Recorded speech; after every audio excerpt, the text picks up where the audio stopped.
নামাজ নাই, কুরবানি নাই। যেই ব্যক্তি নামাজ পড়ে না, যেই ব্যক্তি নামাজ পড়ে না, কুরবানি তার কোনো সফলতা আনবে না। কুরবানি তার জন্য সফলতা বয়ে আনবে না। নামাজ নাই, কুরবানি হবে না তার। নামাজ ছাড়া কুরবানি হবে না। এটাই ধারাবাহিকতা।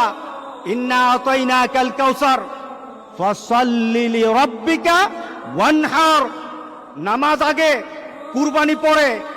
আর আমাদের সমাজে এমন মানুষ আছে নামাজ পড়ে না, কিন্তু লক্ষ লক্ষ টাকা দামের কুরবানি ছাড়ে না। তার মানে কি? সে দিন বুঝে না, সে ইসলাম বুঝে না, মুহাম্মদ সাল্লাল্লাহু আলাইহি সাল্লামকে দেওয়া আল্লাহর ঘোষণাও জানে না, ইব্রাহিম আলাইহিস সালামকে দেওয়া সেই কুরবানির নীতি জানে না। এই কুরবানি তার জন্য কোনো সফলতা বয়ে আনবে না। সুতরাং যারা কুরবানি দিচ্ছেন, আপনার নামাজ নাই, যারা উলামায়ে কেরাম কিন্তু বলেছেন যাদের সাথে নামাজ নাই, যাদের সাথে নামাজ নাই, নামাজি ব্যক্তি যেন তাদের সাথে কুরবানি না দেয়। কারণ বেনামাজির কুরবানি হবে না। আপনি 7 নাম দিলেন, 6 জন মানুষ নামাজ পড়ে, একটা মানুষ নামাজ পড়ে না, বিপদ কিন্তু হয়ে গেছে, বিপদ কিন্তু হয়ে গেছে।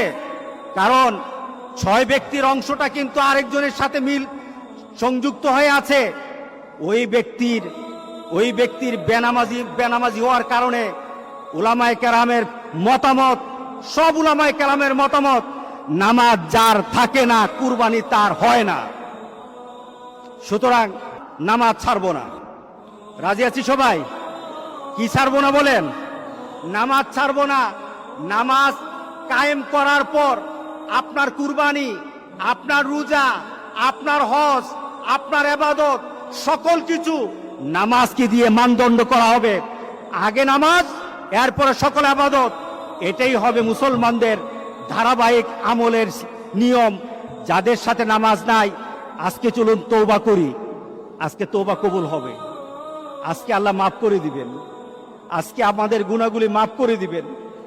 আজকে তো আমরা এমন ভাবে আল্লাহর কাছে বলবো, মাবুদ, তোমার আরাফাতের ব্যক্তিগুলি আরাফাতে কেঁদেছে, এদের মনে কিন্তু সুখ ছিল না, এদের মনে কিন্তু আনন্দ ছিল না। কারণ আরাফাতের ময়দানে 10,000 মানুষ থাকে না। মুহাম্মদ সাল্লাল্লাহু আলাইহি সাল্লাম যখন হজ করে গেলেন, তখনই তো 1.25 লাখের উপর মানুষ ছিল। 10,000 মানুষ আরাফাতের ময়দানে কখনো ছিল না। আজকে 10,000 মানুষ তারা ওই আরাফাতের ময়দানে কেঁদে কেঁদে বলেছে, মাবুদ, আমরা তৃপ্ত নই। কারণ যেখানে থাকার কথা ছিল 40 থেকে 50 লক্ষ মানুষ, যেখানে 50 লক্ষ মানুষ আল্লাহর দরবারে কাঁদার কথা ছিল, সেখানে 10,000 মানুষ তাদের আবেগটুকু দিয়ে আল্লাহর দরবারে কেঁদে কেঁদে বলেছে, মাবুদ, এই দুনিয়া থেকে তুমি মেহেরবানি করে বিপদ দূর করে দাও, গোটা পৃথিবীর মানুষকে স্বাভাবিকভাবে হজ করার মতো তৌফিক দান করে দাও। তাদের ডাক হয়তো কবুল হয়ে যাবে। আমাদের বিশ্বাস, তাদের ডাকের কারণে হয়তো আল্লাহ আমাদেরকে মাফ করে দিবেন। আজকে চলুন আমরা আল্লাহর দরবারে বলি, আজকে কয়টা মাস হয়ে গেল? আজকে প্রায় 6টা মাস আমরা যেন একটা নতুন পৃথিবীতে বাস করছি। যেই নতুন পৃথিবী সম্পর্কে আমাদের কোনো ধারণা নেই। আমরা একজন আরেকজনের সাথে মিশতে পারি না, আমরা একজন আরেকজনের সাথে কুলাকুলিও করতে পারি না, আমরা একজন আরেকজনের সাথে মুসাফাও করতে পারি না, আমরা একজন আরেকজনের বাড়িতে দাওয়াত খেতেও পারি না। আল্লাহ সুবহানাহু ওয়া তাআলা বলেন, আমার হুকুম মান। মুসাকে যেভাবে আমি বিপদ থেকে বাঁচিয়ে দিয়েছি, ইব্রাহিম আলাইহিস সালামকে আমার কথা মানার পর যেমন কুরবানি সন্তানকে না দিয়ে আমি দুম্বা দিয়ে কুরবানি করার ব্যবস্থা করে দিয়েছি, আমার কথা মানো, আমি ঠিক তোমাদেরকে ওইভাবে একটা মর্যাদার শিখরে দিয়ে দেব ইনশাআল্লাহ। ইনশাআল্লাহ আমরা আল্লাহর কাছে এমন একটা দাবি করি, আল্লাহ আমাদের সবাইকে ওই ধরনের ঈমান এবং মানসিকতা আল্লাহ সবাইকে দান করুক। সবাই বলেন আল্লাহুম্মা আমিন।